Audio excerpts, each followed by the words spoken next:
So hello everyone, welcome back to my channel The Learning Homemaker. In today's session, we are going to crack the core pattern of UPTGT English by solving the 30 most important MCQs high yield questions based strictly on our previous year's papers of TGT English. Okay, now we will cover both literature and grammar with crisp and one-line conceptual explanations. If you want to master the exam approach and boost your accuracy in minimum time, this class is going to be an absolute game changer for you. So watch till the end and इस video के end में comment में please मुझे answer करना कि इस class इसमें से आपके कितने आंसर्स करेक्ट गए. Okay, you have to answer this in my comment box. So previous video में मैंने आपको ये भी बताया कि how to download your TGT admit card.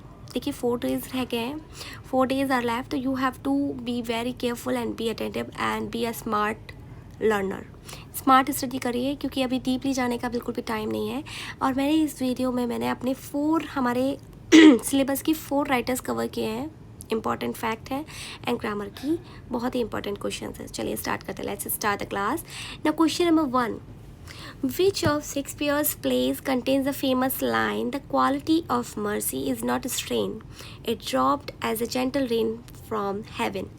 देखिए जहाँ पर मर्सी आ जाता है ना, तो ये आप the merchant of Venice. Answer is B. इसमें जो मेन करेक्टर है Portia delivers this iconic speech in the court room scene act 4th scene 1, pleading for mercy from Shylock. वहाँ यहाँ ये पोर्शिया ने डिलीवर की है ये लाइन जब वो कोर्ट रूम में वो सीन हो रहा होता है. स्काईलॉक से वो मर्सी की प्लीड कर रही है. ठीक है, तो this line is from the merchant of Venice. Now question number 2. John Milton's Lycidas is a pastoral elegy written on the tragic death of his friend. ये देखिए ये मोस्ट इंपॉर्टेंट रिपीटेड क्वेश्चन है TGT के, जो बार बार repeat होते रहते हैं. तो मैं आपके लिए उसी का रिवीजन लेके आई हूँ. मोस्ट इंपॉर्टेंट क्वेश्चन है, तो बहुत ही केयरफुल होकर ये पूरा वीडियो देखेगा एंड बी अटेंटिव. ओके, और जहाँ जहाँ आपको लगे जो चीज़ आपको नहीं पता है प्लीज़ नोट इट डाउन, और जो आपको पता है वो तो आपका रिविज़न हो ही जाएगा. ओके, सो जॉन मिल्टन्स की लिसिदास वो पेस्टोरल एलेजी है. किसकी डेथ पे लिखी थी? उनके फ्रेंड की. कौन सा फ्रेंड था? तो answer is B, Edward King. Okay, John Milton wrote Lycidas in 1637 to dedicate it to his Cambridge classmate Edward King. Edward King उनके फ्रेंड थे, कैम्ब्रिज के, उनके साथ पढ़े हुए. तो उन्होंने 1637 में लिसिदास को डेडिकेट किया था अपने फ्रेंड एडवर्ड किंग को, जो कि एक सी में, समुद्र में, ड्रोन ऐसा बोला जाता है कि वहाँ पर डूबने से उनकी मृत्यु हो गई थी. ना question number 3. Wordsworth Prelude was posthumously published in the year. ठीक है, ये बोला जाता है कि जो वर्ड्सवर्थ की जो द प्रिलूड है ये एक ऑटोबायोग्राफी थी. Okay, it's an autobiographical epic poem. ठीक है, so it completed basically by 1805 and this autobiographical epic poem was published shortly after Wordsworth's death in 1850 by his wife Mary. जो इनकी जो ये प्रिल्यूड ऑटोबायोग्राफी है ये इनकी मृत्यु के बाद इनकी जो वाइफ मैरी थी, ठीक है, उन्होंने पब्लिश कराया था इसको. ठीक है, ये पॉसिबली इनके आफ्टर तब पब्लिश हुई थी, इनके जीते जी ये पब्लिश नहीं हुई थी. सो आंसर इज ए, 1850 में ये पब्लिश हुई थी. Okay, so now question number 4. John Galsworthy was awarded the Nobel prize for literature in which year? John Galsworthy को नोबेल प्राइज़ लिटरेचर के लिए किस सन में मिला था? तो आंसर इज बी, 1932 में. Okay, he receive the Nobel prize primarily for his master of the art of narrative as exemplified in the Forsyte Saga. ठीक है, इसके लिए इनको मिला था Nobel prize and he got this prize in 1932. Answer is 4 का B. Okay, now question number 5. Who is the heroine of Shakespeare's romantic pastoral comedy As You Like It? ये आप सभी ने पढ़ी होगी और ये एक पेस्टोरल कॉमेडी है और इसकी मेन हीरोइन है हमारी Rosalind. Answer is B. Rosalind is the central character who disguise herself as a young man named Ganymede in the forest of Arden. ये जो हीरोइन है ये अपने आप को एक लड़का बनाकर रह रही होती है. ठीक है, भेष बदल कर, और आर्डन के फॉरेस्ट में रहती है अपना भेष बदल कर. ठीक है, तो इसकी हीरोइन है एज यू लाइक इट की Rosalind. Now question number 6, Milton's Areopagitica is a passionate prose tract that strongly advocates for. देखिए हो सकता है मेरा प्रोनाउंसिएशन थोड़ा सा जो इनकी लिटरेरी वर्ड्स है थोड़ा सा अलग हो जाए, सो आप देख लीजिएगा, वैसे एरियोपेजिटिका है, ठीक है. So Milton's Areopagitica is a passionate prose tract that strongly advocates for. ये किसके लिए करता है? तो answer is A, freedom of speech and press. ये जो एरियोपेजिटिका है इनकी, ये स्ट्रांगली एडवोकेट्स है freedom of speech and press के लिए. इसमें बहुत खुलकर जॉन मिल्टन ने बोला है. And it was published in 1644 में पब्लिश हुई थी. It opposes the licensing order of 1643 and defence the right to unlicensed printing. ठीक है, इसमें बहुत फ्रीडम ऑफ स्पीच और प्रेस के लिए बोला गया है. So no question number 7, Lines composed a few miles above Tinton Abbey was published in which monumental collection? किस कलेक्शन में ये पब्लिश हुआ था? Lines composed a few miles above Tinton Abbey. तो it is from, answer is B, lyrical ballads. Lyrical ballads का है क्योंकि Tintern Abbey was the last poem written by William Wordsworth. First poem लिखी गई है वो from by S T Coleridge and the last one is written by, लिखी गई है उनके विलियम वर्ड्सवर्थ के द्वारा. So it's served as the final concluding poem. ये फाइनल कंक्लूडिंग पोएम होती है टिंटन एबे की, टिंटन एबे, और वहीं की ये लाइन है. And it poem concluding poem of first edition of lyrical ballads published in 1798. ठीक है, फर्स्ट एडिशन का है लिरिकल बैलेट्स का, क्योंकि इनकी सेकेंड एडिशन भी है, थर्ड भी है. तो फर्स्ट एडिशन है जो लिरिकल बैलेट्स की, उसमें ये लास्ट कंक्लूडिंग पोएम है that was published in 1798. B, answer is B. Question number 8, Goswati's play Justice 1910 vividly critiques the contemporary system of, so answer is B, solitary confinement and legal corruption. The play's realistic portrayal of solitary confinement led to successful political reforms in British prison administrative policies. Okay, so answer is B, solitary confinement and legal corruption.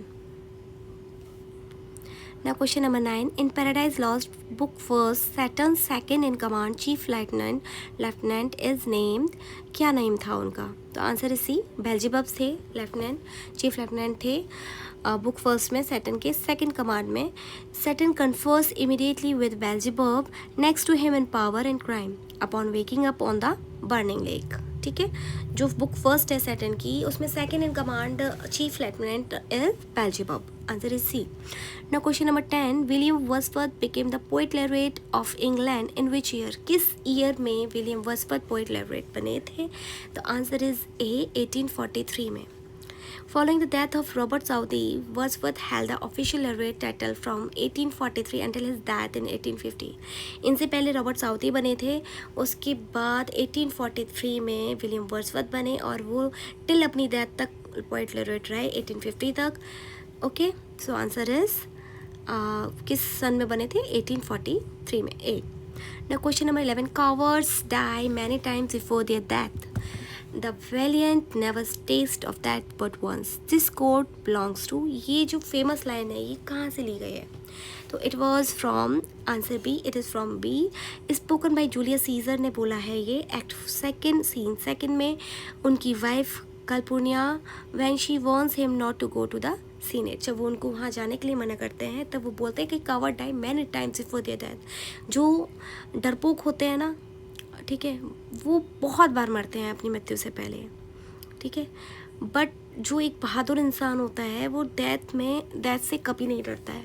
Okay, तो ये Julius Caesar की बहुत ही famous line है act second scene second से. Okay, so now question number 12, Gasworthy's first major successful full-length play highlighting capital labor conflict is, जो उनका सबसे major successful full length play था जॉन गॉसवर्दी का labour conflict के ऊपर, तो वो कौन सा था?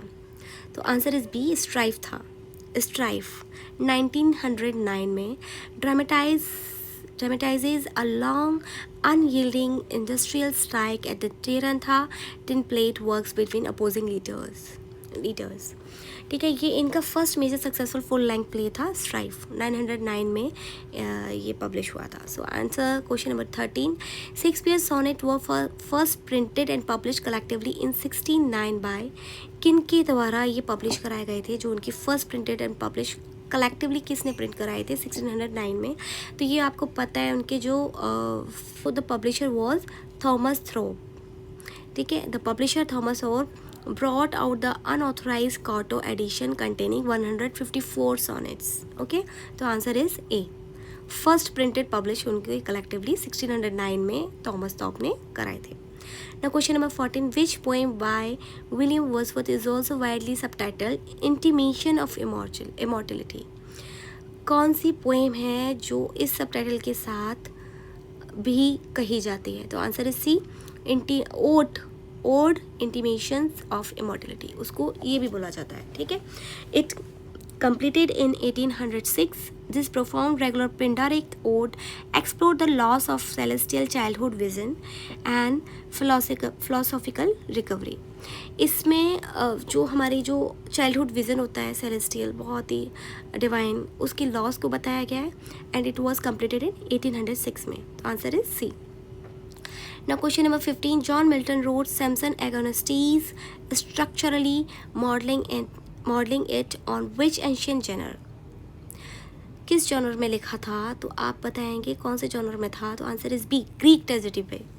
जॉन मिल्टन ने ग्रीक ट्रेजेडी से इम्प्रेस होकर सैमसन एगोनिस्टीज को एंशियंट जॉनर पे स्ट्रक्चराइज किया था। It is a noble closed drama built strictly on classical Aristotelian unities and structured on Sophoclean Greek dramatic models, okay. Now question number 16, identify the correct part of speech, underline the word. अब now यहाँ से onwards आपकी English grammar के question है, बहुत ही ध्यान से देखिएगा और मोस्टली रिपीटेड है, बहुत इंपॉर्टेंट है, इन्हीं से मिलते जुलते थीम यही रहेगी, बस सेंटेंसेस बदल जाएंगे। तो you have to more attentive for this, okay. Now identify the correct part of speech of the underlined word. The fast train arrived late, तो यहाँ पर जो लेट है इसकी करेक्ट पार्ट ऑफ स्पीच क्या है? एडजेक्टिव है, इट्स एडवर्ब और इट्स अ नाउन और it's a preposition, what it is? तो answer is B, it is adverb. Why? Because ये किसके लेट होने के बारे में, लेट होना मतलब late here modifies the verb arrived, कब पहुंची, arrived is verb and which tells more about verb, that is called adverb. So it indicating when the action occurred, making it an adverb of time. कौन सा adverb है? Adverb of time, कि arrive हुई train, कब arrive हुई, वो arrive हुई late, ठीक है। तो it is telling more about verb and is a verb, adverb of time, okay. Now question number 17, choose the correct spelling from the given options. अब आपको करेक्ट स्पेलिंग चूज़ करनी है इसकी। तो इट इज़ ए, एकोमोडेशन, तो इसमें ACCOMMODATION, ठीक है। Now question number 18, fill in the blanks with appropriate preposition. The master was angry, fill in the blanks, his servants continuous negligence. तो ये मैंने आपको अपनी फिक्स प्रीपोजिशन में पढ़ाया था और अपनी प्रीवियस वीडियो में भी आपको I just told you whenever we got angry with the person we have to use with. If we angry with the person's behavior or a habit, तो we will use at.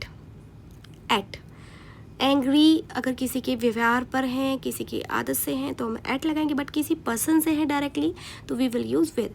तो यहाँ पर तो आपका servant का continuous negligence मतलब उसका behaviour है, तो आप एंग्री एट लगाएंगे। So answer is B.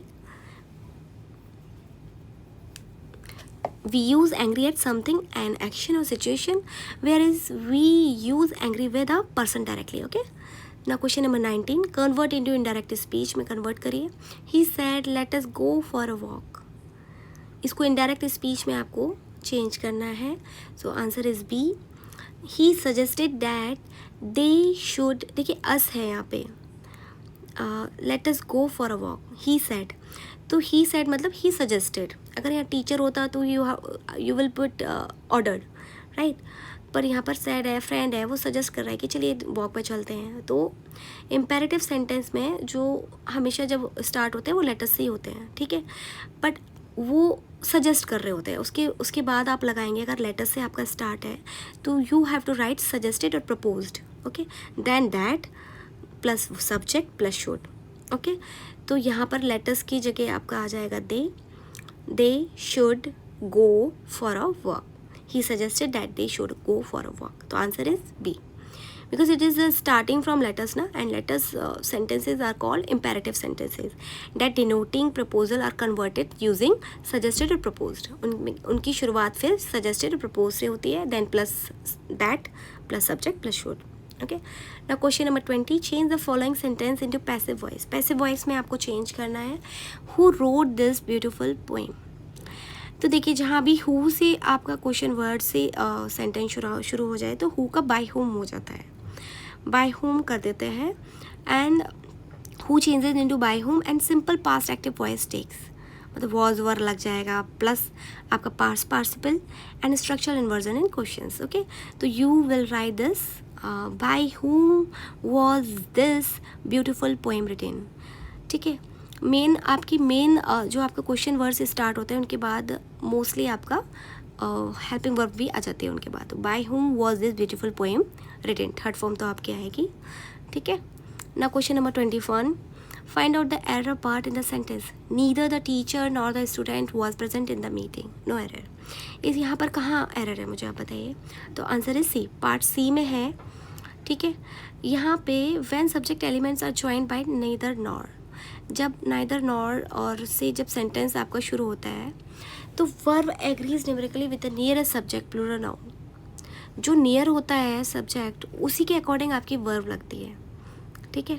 तो आपका जो सी वाला पार्ट है was present in the meeting, तो ये तो वॉज है, जबकि आपके नियर वाला सब्जेक्ट क्या है, स्टूडेंट्स, तो स्टूडेंट्स इज प्लूरल, ठीक है। स्टूडेंट्स तो प्लूरल हो गया आपका, नाउन प्लूरल आपका, तो you have to use here were not was, were will come here, तो you it will like that कि not the students were present in the meeting, were आएगा क्योंकि इसकी नियरेस्ट जहाँ पे नाइदर नॉर ये लगता है तो इसमें पास वाला जो सब्जेक्ट है उसके अकॉर्डिंग ही हमारी वर्ब लगती है, ओके।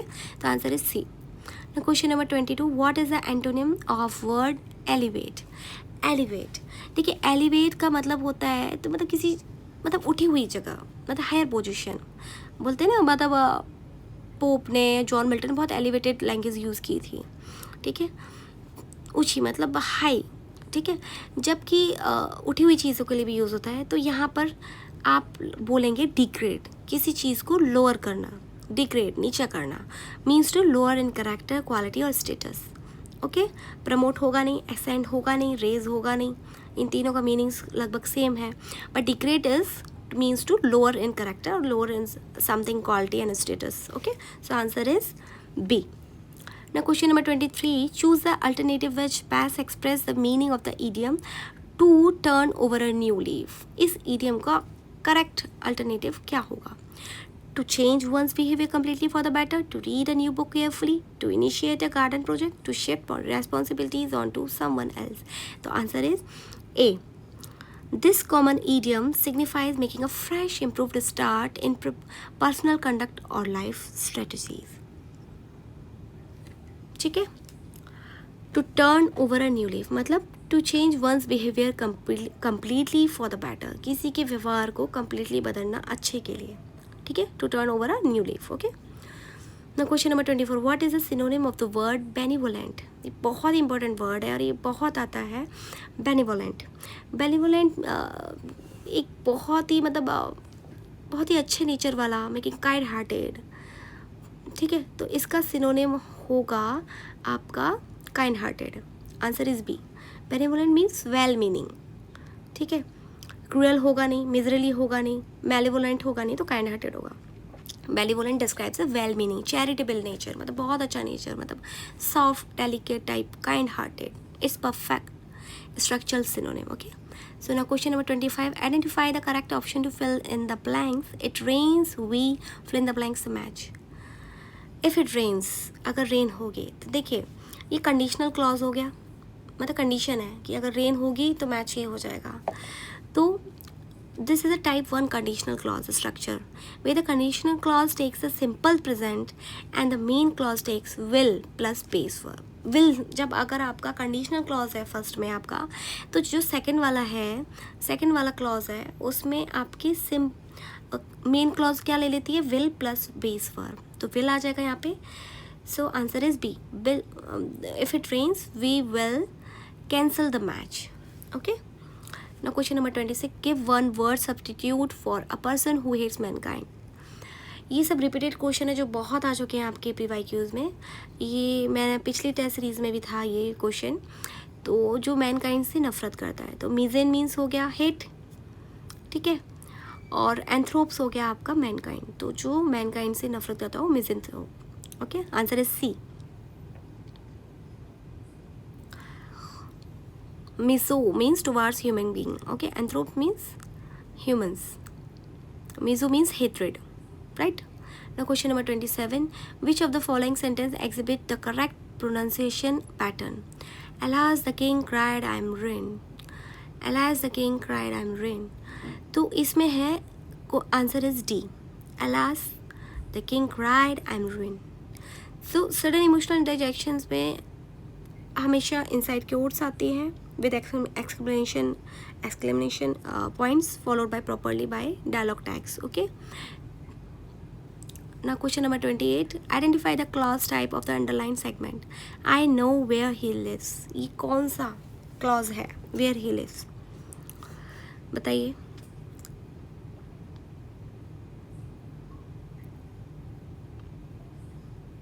तो answer is C, noun clause. देखिए, the clause acts directly as a direct object of the transitive verb know. Know के लिए एज अ ऑब्जेक्ट वर्ब कर रहा है, ये ऑब्जेक्ट कर रहा है, ठीक है. ट्रांजिटिव वर्ब नो है हमारे यहाँ पे. तो fulfilling the syntactic function of a noun clause. Where he lives, it is a noun clause. Now question number 29. Who choose the option that correctly states the feminine gender of form wizard? Wizard के लिए feminine gender, ठीक है. Which, answer is A, which. Which is classically and lexicographically recognized as a direct feminine gender counterpart to wizard. जादू, जादूगरनी, which. Okay. Now question number 30. This is the last question. Choose the proper option to complete the idiomatic comparison. As brave as a, इसको आप complete करना है as a brave as a किसके तरह. तो answer is B, lion. The standard traditional English simile uses the lion to represent the ultimate standard of courage and bravery. भाई lion को ही तो समझते ना, फॉक्स को तो हम चालाक लोमड़ी चालाकी से कर देते हैं, बट ब्रेव बोलते हैं ब्रेव एज अ लायन. सो ये आपकी वर्कशीट थी, सॉरी ये मॉक टेस्ट सीरीज़ थी, जो मैंने आपको मोस्ट इम्पॉर्टेंट रिपीटेड क्वेश्चन है हमारे टीजीटी के वो सब इसमें इंक्लूड किए हैं.